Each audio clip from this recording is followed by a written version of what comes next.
Hey guys, we're Blue95, returning live from the local county prison cell.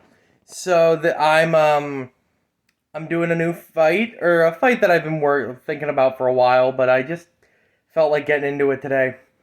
It's Neo from the Matrix versus Tron from the Tron series. And there was a bit of self-debate with this fight. I knew I wanted Neo versus a Tron character. The options were Kevin Flynn, Sam Flynn, or Tron.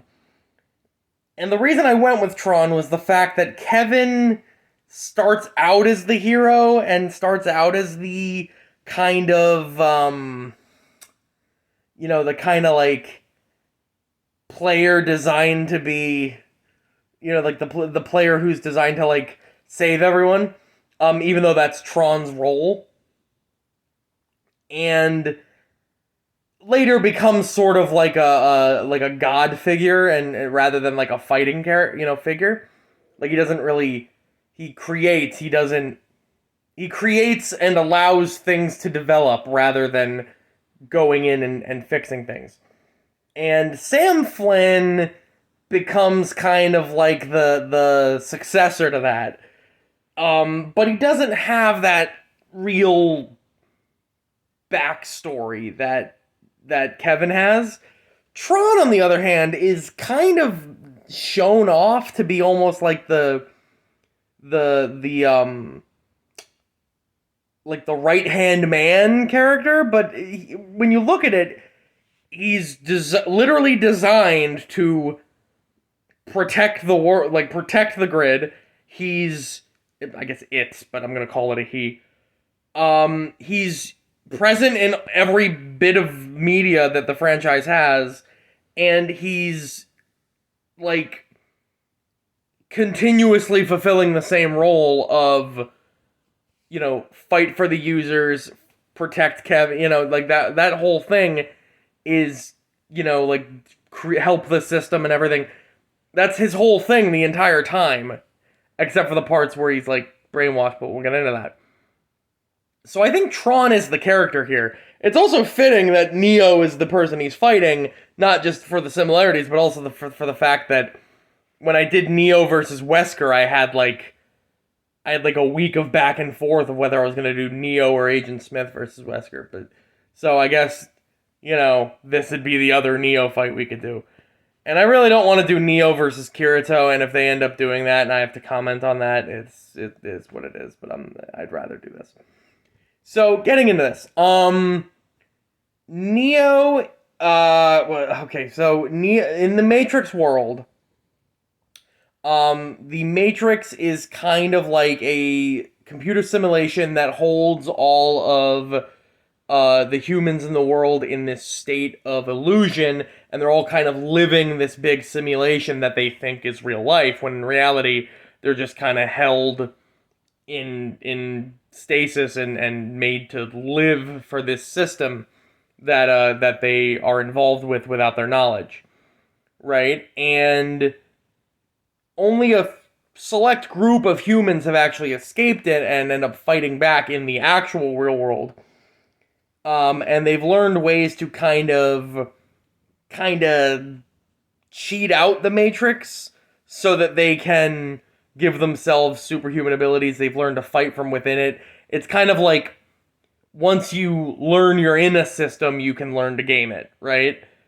So, they've realizing, so like Neo is one of these people and is actually the chosen of among these people to actually free them.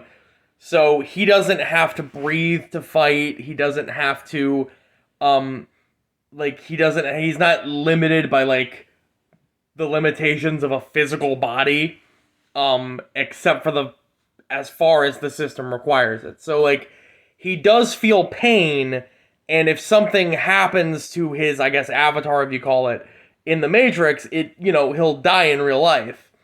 But he, like I said, he doesn't have to breathe air. He doesn't have to, feel fatigue necessarily. He doesn't have to sweat, right? He just, it's like removing mental blocks for himself, right? once he realizes that he's in this simulation, he can actually just kind of do everything without having to worry about any of the human side effects. The other thing is that he was able to have programmed into himself um, a variety of skill sets like weaponry and martial arts, strategy, all of these different things. So, to the point where by the beginning of the second movie, he was fighting off upgraded agents with one hand. Just so he's become very experienced and he's become just so much stronger over the course of the series.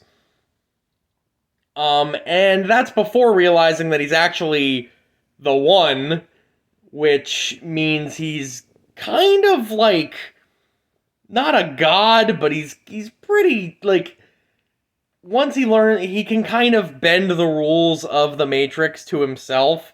So that gives him telekinesis, that gives him being able to like see without physically seeing the person, like a seventh sense almost. That gives him he can fly or at least stay in midair for long periods of time. His punches become even more like he can move at even more superhuman rates and actually like develop superhuman strength because of this. It's like he gets like remarkably superhuman, and that's ignoring the fact that he has he carries guns on him in the Matrix. He carries all the he and he can his reflexes are good enough to dodge bullets. That whole thing, right? So he is outside the Matrix. He's kind of just a normal dude, but inside the Matrix, he's this extreme superhuman like paragon of a person. Right? But the same can be said for his opponent here. So Tron is a security software that was developed for another kind of digital world that was created in the 80s by a company, I think it was, Amco or whatever? Not Amco, or Emco or whatever. I can't remember the actual name of the company in the franchise. And Tron was developed to be the protector of this world, but later, through its own sentience, actually ended up fighting for the human players and the AIs that inhabit this world rather than for its creators.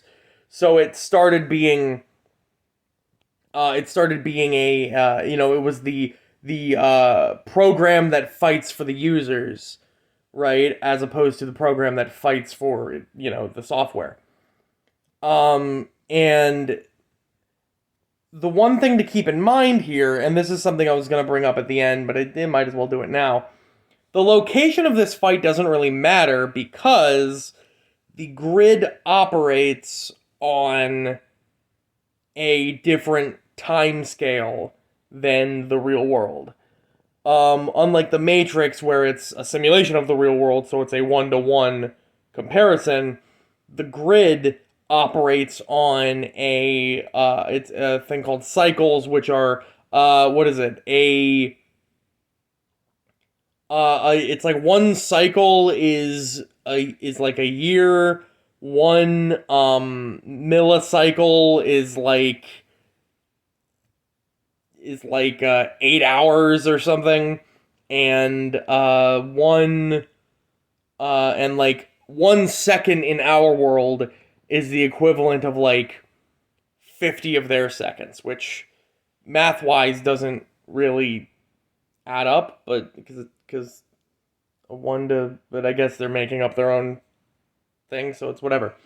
But yeah, so they're essentially moving at 1/50. Like, it's not just Tron would move at 1/50th of the speed of a person, but he's designed within this system that moves where time moves 1/5, like 50 times the speed of the real world. So if you put Neo in the Tron in the grid, everything would be sped up around him. If you put Tron in the Matrix as the program designed in the grid, Tron would still move at 50 times the speed of. Now you could argue if you put Neo in the Matrix, he would become a user, or if you put Neo in the grid, he would become a user, so he would move at the speed of the grid. But like, generally, I would say they would go with neutral territory, where both of them a tertiary computer world where they could both use all of their abilities. If you do that, right? If you do that, I guess would you consider Tron to be 50 times the he would have to, because he would be coming from this world where it would be the same as putting him in the Matrix.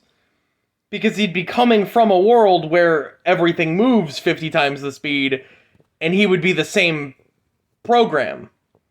So he would have to move at the same speed as the grid does. So, yeah, okay. So I'm assuming they would do middle ground where Neo still has all of his, superpowers and shit, and Tron still moves on the same timeline. Well, the point is, physical damage in the grid is done by way of derezzing, where, like, if you get hit with it, and there's a certain type of energy that they use in their weaponry that causes things to derez almost immediately. Which, like, your arm derezzing would be like you just losing an arm, right? So, physical properties aren't really explained in this, but it's shown that average users, or not users, but average descendants of this system aren't able to, one-shot the program, like the other security programs within the system, right? That it takes a lot of different attempts to really hurt them, whereas Tron is able to. Tron has just derezzed systems before, and he uses it with weapons like a disc, it's a ring that's surrounded. It's like a chakram that's surrounded by this energy, so he can throw it and bounce it off of stuff and have it, slice through things. He has a baton that he carries. It's like almost like a lightsaber sort of thing, where it, again, if it hits something, then it, if it hits a program, it'll derez it. And he's capable of defying gravity by, like, climbing up walls, Prince of Persia style. And he's also able to create his light cycle out of nothing, because that is established in the video game, but also in the I think in Tron Legacy, that they can just, like, summon these light cycles to use, right? They don't have to be within a certain parameter of the game. And the light cycles also leave this same energy that the weapons use that derezzes things on touch. They leave them as, like, a temporary kind of trail. As like a skid almost. So if you surround someone with them, they pretty much can't move, and then it just takes, and if they touch it, they die. So you can kind of box somebody in by doing that. But getting into I haven't really explained Tron that much, but yeah, other than that, he's got grappling hooks, bombs, things like that, all using that same sort of energy. The grappling hooks are just grappling hooks, but the bombs use that same sort of energy. So yeah, going into a fight with these two characters. So Neo has all of these superhuman attributes, so it's without question that he's superhuman, right? In the same way that Neo is superhuman, Kevin and Clue and whatnot, and all of these characters have shown off this same ability to manipulate the digital environment around them, right? And Tron has fought Clue. When he was kind of reprogrammed by Clue, he ended up fighting Kevin and Sam on different occasions, and yeah, so Tron has experience fighting characters who can do this. And like I said, he moves and thinks at 50 times the speed that the regular world moves at. So assuming this fight would take place in neutral territory, which is a kind of a rule of death battle, um, neutral territory where characters can all fight to the highest of their potential, Tron would be at that same capacity, and I would think that that is faster than Neo, right? I would think that literally 50 times speed of a normal person would be faster than Neo. Neo is shown punching like, or at least taking punches that are, no, he's shown punching too in the third one. He's shown punching like fast enough that he's leaving after images, right? But he's also fighting with like guns and whatnot. So I would assume that Tron could just move past those and everything, because he's so used to moving so much faster. As far as like telekinesis is concerned, like I said, that just goes along with the same godlike powers that users end up having. Um, so yeah, I think Tron would probably take this not just based off of that speed, but also just based off the fact that like while Neo has all of these abilities, Tron also has a huge array of equipment at his disposal that, in the context of using them in a digital world, are essentially like auto win weapons. Like, he's basically carrying a lightsaber around. He's basically carrying a disc that can slice through, like anything. And he's got a light cycle that moves even faster than he does. What we would have to assume is 50 times the speed of a normal motorcycle, if assuming that we're saying it moves the speed of a normal motorcycle in the grid, and also that that vaporizes you if you go in it, if you're behind it.